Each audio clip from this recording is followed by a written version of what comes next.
My brother invited us over and assured us that we wouldn't need to worry about rent or utilities. Maya, I work in the finance sector. My husband, who I'll call Charlie, is a car mechanic. We live in my childhood home. By childhood home, I don't mean that my parents live there. Actually, my family home is a long-standing family business where my father used to be the CEO. I have a brother who was originally planned to take over my father's company, so he majored in economics in college. On top of that, my talented brother studied abroad at Oxford University, learned more about business management, returned to the United States, and worked with my father for several years. Eventually, my parents wanted to enjoy their retirement and moved to a place like Aspen, Colorado, seeming to enjoy their relaxed lives surrounded by nature. Since my brother was given the company in return, my parents passed down the family home to me, their daughter, and I decided to live there with my husband. The house is conveniently located with excellent access to public transportation, less than a 5-minute walk from the train station. Commercial facilities, hospitals, and schools are also within walking distance. Considering the future when our children leave the nest, we will be able to live comfortably. So in that sense, I am grateful that my parents gave me this house. We were planning on expanding our family and living happily, but we never thought that our life would come to a sudden end because of such an incident. After moving into this house, my mother-in-law started to visit frequently. Knowing that my parents run a business, my mother-in-law often asks about money. Since we got married, she often talks about these things, and I couldn't help but think that she was rather distasteful. I didn't want to be too blunt, so I replied, I wonder how much. I've never really thought about it, so I don't know. I've already received the house, so I might not get any money. Although I laughed and responded lightly, she said, "That can't be true, can it? Your parents are over 60. You never know what might happen. They must have discussed their assets with you." She seemed to be so interested in the asset discussion that at that moment I was convinced that she was counting on my parents' wealth. I already know how much I will receive, but I decided to keep silent, thinking it would be better not to tell my mother-in-law or my husband, who is close to her. However, an unthinkable incident occurred after this. Suddenly, without any notice, my mother-in-law and my brother-in-law's family moved into our house. Around 8:00 a.m. on a holiday, the doorbell rang unexpectedly, and when I opened the door, there were movers. Why are the movers here? As I was surprised and confused, my mother-in-law and my brother-in-law's family arrived and said, "We're going to be living here from today, so please take care of us." When I saw their grinning faces, I got chills down my spine. Just then my husband woke up, and when I asked him to explain the situation, he said nonchalantly, "What's the problem if Mom and the others move into this house? It's so spacious, so you should be able to spare some room." He spoke as if it was only natural to give them some space. I was surprised enough that we were living together, but then my sister-in-law said something even more outrageous. We were invited by Brother Maya since he called us. "Not going to pay any rent or utilities, so we're counting on you, Maya." About my brother-in-law, he intruded into various rooms without permission and said, "This room has good sunlight, so give it to us, Charlie. Move all the stuff in here out to the hallway." I felt dizzy at this exchange. This is my house, but they are opening rooms here and there, trying to use them as their own. My mother-in-law and sister-in-law's family have been lacking common sense for a while, especially my sister-in-law, who had rummaged through my bag without permission before. If things continue like this, they'll take over my room. Enough is enough. This is my house. Why are you acting like you own this place? I've had it. I want everyone to get out. I normally don't lose my cool or raise my voice in anger, but having these people move into the house my parents gave me without permission and treating it like it was theirs was something I could not stand. That's why I lost control of my emotions and shouted at all three of them. But then something unexpected happened. "How dare you talk to us like that? You're the one who should get out." The moment those words were spoken, I felt a severe pain in my cheek. Wait, did I get slapped? I realized what had happened a few seconds after being hit. I was stunned. I couldn't believe what had happened, and all that was left was a throbbing pain in my cheek. At that moment, I felt something snap inside me. It goes without saying, I can't live with people who would do something like this. But this house is mine. I don't want them living here like parasites. I packed up my things to leave the house, intending to inform my family about this. I had to find a place far away from home, so I rented a monthly apartment for the time being. From there, I would have to commute to work. The moment I told my parents about it over the phone, I could tell they were furious, even through the phone, especially my dad. He is very doting and has always adored me and my brother. He was a strict CEO, but as a father, he was always kind and quick to help when we were in trouble. I didn't want to involve my parents, who were just about to retire, in something like this, but I was forced to because my inherited house was being taken away from me. While I was living in the monthly apartment, I was sure that my husband and his family were freely using my house.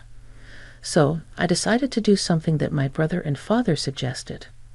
A few days later, I checked my phone during my break and found dozens of missed calls and messages from my husband. Well, I knew why he was calling. I had called the water company and the electric company to cut off the utilities. Our house is all electric, so nothing works without electricity. And we haven't installed solar panels yet, so there's no way to supply electricity. It's very hot right now, so it must be pretty tough without electricity and water. The calls from my husband were probably to do something about it. Just as I was about to ignore it, my husband called again, timing it perfectly with my break. "Hey, what's going on? There's no electricity, and the water isn't working. You stopped the electricity and water, didn't you?" I could clearly imagine the panic state my husband was in from his voice over the phone. "The house is mine. So now that I'm gone, there's no way I can leave the electricity and water on, right? That's why I had it cut off. If I left the utilities on, I would have to pay the bills, even though I'm not living there. I can't accept that. So naturally, I had it cut off." At this, my husband was furious and demanded that I renew the contract immediately. Just because he says to renew it doesn't mean I'm going to say okay. I understand if they want to renew it, they should do it with their own money. But whenever it comes to this, they'd always say things like, "It's your house, so you should pay." So their words and actions don't match.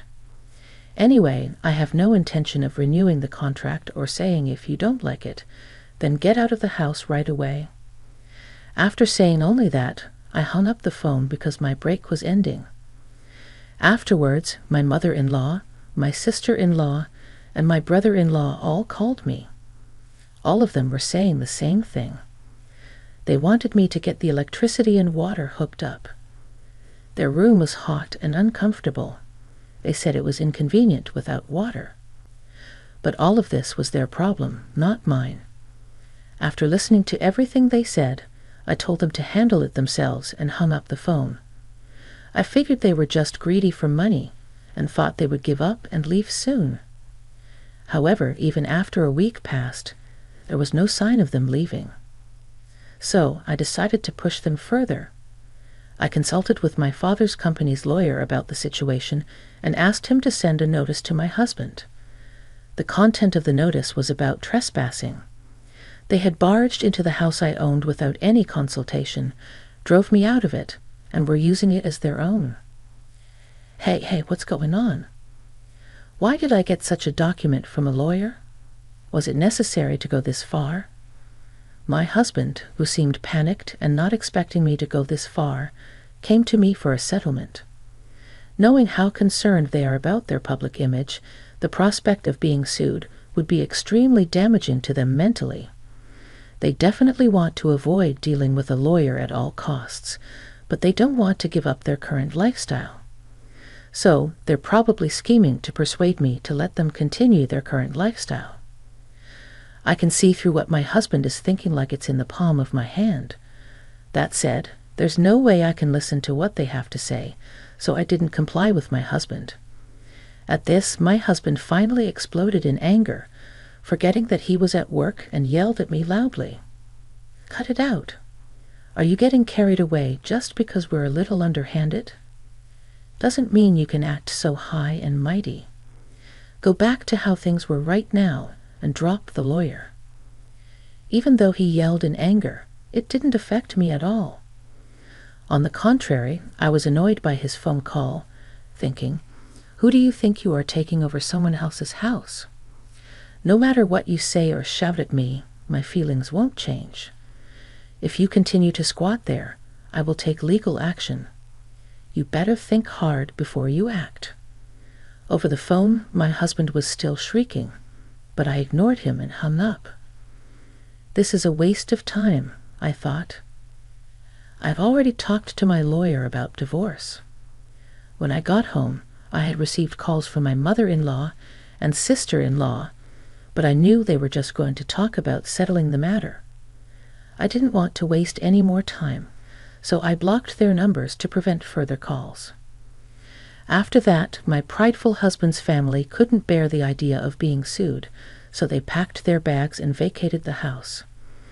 Then the lawyer intervened, and the divorce negotiations proceeded smoothly. I also had a house cleaning service come in, and finally, I was able to return to my spark, clean house. Living apart from my husband's family and then a monthly rental was comfortable, but of course, living in my own home is the best. The house is pretty worn down in some places, so I need to consider renovating soon. I consulted with my father, and he introduced me to a good contractor, so I started consulting about the renovation. Living alone is really comfortable. I'm not bound by anyone. I can lie around on the sofa without getting scolded. I can eat whatever I want without anyone saying anything. And while I was enjoying my current life, I received a contact from my ex-husband for the first time in 3 months. At first, I didn't answer the phone because I didn't recognize the number. But when the call kept coming from the same number, I thought it might be from a contractor, so I reluctantly answered the phone. However, as soon as I recognized the voice, my mood was completely ruined. It was from my ex-husband, whom I had divorced 3 months ago. We even made a promise never to approach each other again. So what on earth does he want now? I wondered. Changing his phone number just to call me is strange. No matter how you look at it, we promised through our lawyer not to see or contact each other again. There's nothing left for us to talk about, so please don't contact me anymore, I told him. As I was about to hang up the phone, he said, "Hold on a minute, please. I just need you to listen just for a little while." With that, he started yapping without any permission from me. Apparently, my ex-husband's company is facing a serious financial crisis, and it's decided that his salary will be reduced. My mother-in-law's health is not good, and she is unable to work. My sister-in-law and her husband can't contribute to the living expenses since he isn't working a steady job. My sister-in-law is working multiple part-time jobs, but most of her paycheck is being used to pay off the debt that my brother-in-law made. The situation was desperate, as my ex-husband was trying hard to make ends meet. But with his salary getting cut, it will become increasingly difficult to survive. Well, hearing all that, I couldn't think of anything but, okay, is that so? Because they intruded into my house without my permission, did whatever they pleased, and then tried to kick me out. It's simply unbelievable. I feel nothing for the people who did such a thing, and I have no sympathy for them. Even if you tell me these things, it doesn't solve anything. It's your family. You should deal with it yourself. There's nothing I can do about it. I said. My ex-husband started to panic even more. Don't say things like that. We're in serious trouble.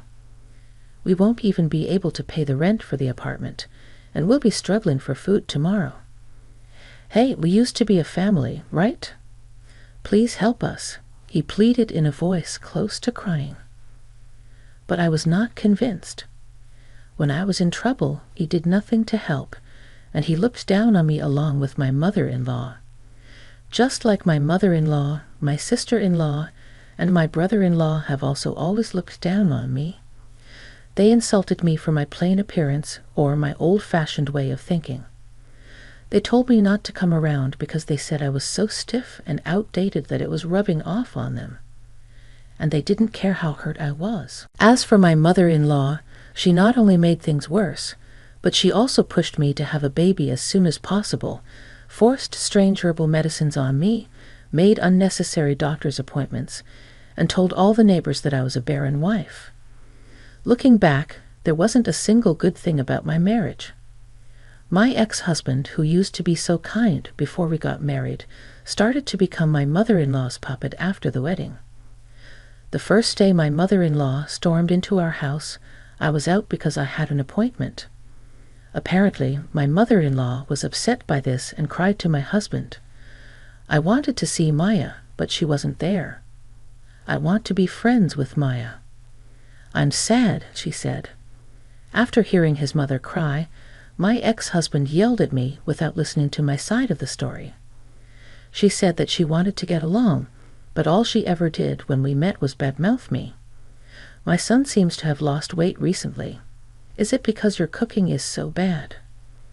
That he can't eat properly.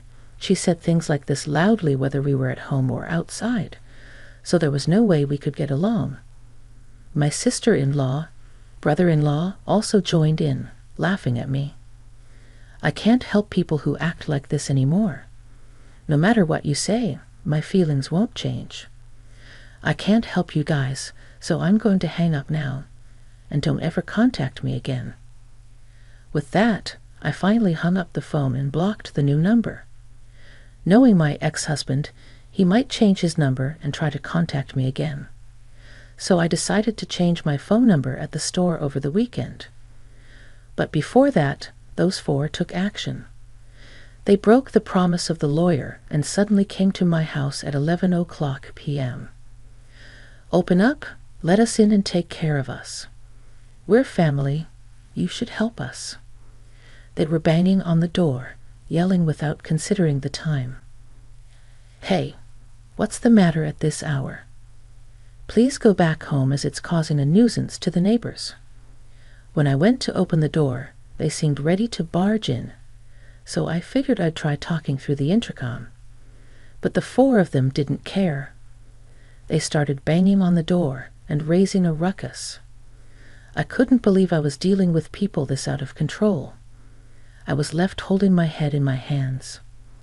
I was considering calling the cops when I heard sirens from outside. It looked like a neighbor had taken the initiative. As soon as they heard the police sirens, the surprised group thought I had called the police and tried to run away. But by then, a crowd had gathered and escape was not an option. So the four of them were escorted to the police station by the responding officers. I was questioned about the incident, and I explained everything that had happened.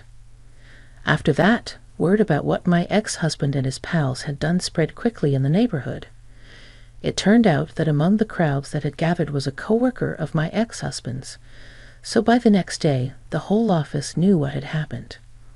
He was already having a hard time because of a pay cut, but after getting the police involved, the company wasn't going to let it slide. My ex-husband ended up getting fired and couldn't afford to pay his apartment rent anymore. Money issues caused a rift between him and his sister's family, so their group living situation ended. Now Charlie is living in public housing with his mother, working multiple part-time jobs to make ends meet. Even his mother has started working part-time a few days a week, desperate to earn money.